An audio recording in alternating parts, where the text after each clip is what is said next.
Well, because I think we eliminated confusion, when we went back into the homes and all of our coaches were talking and were clear with why they were coming to Notre Dame.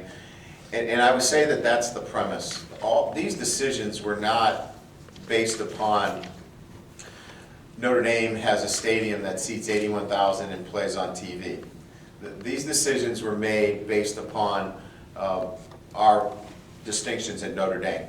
A faith-based education, a community, obviously the high academic standards, and now their belief as well, not just my belief and my staff's belief, but their belief that Notre Dame can play for a championship. So when you have both of those together, meaning a core for making your decision, and then having the belief that the football team is really going to compete for championships, it's going to keep them together. And I would say one last thing would be that we had a number of kids in this class that recruited each other and were coming for the same reasons, and they were communicating that to each other. And so that's what made this class such a strong class. Brian, here to your hard left. Considering some of the volatility at this time last year with how recruiting ended, how do you think you maybe improved or changed your big picture approach to recruiting this year, and what kind of impact do you think that had on where you are today? I think if you look at last year and the situation that we had at the very end, those can be avoided sometimes, but by not recruiting somebody. But I don't think we're ever going to get to a position where, when it comes down to making a decision with an 18-year-old, that once in a while those things occur. We don't want them to occur.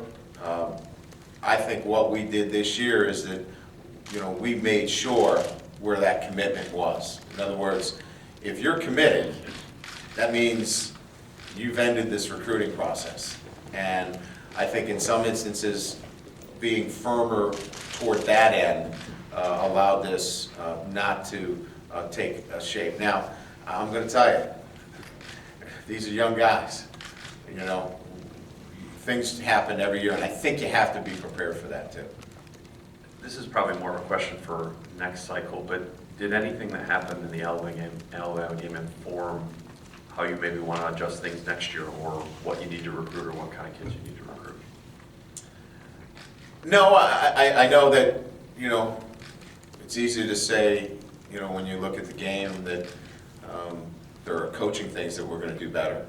But our players are going to continue to close that gap, even if it's a little bit, through this recruiting process. So I don't think we went into this and said, well, we know Alabama looks like this, we've got to change what we do. I think we're just 3 years into this, and I think we continue to close the gap. So to answer your question, I don't think the Alabama game did anything in our minds to change the way we recruit, other than continue to recruit at the highest level.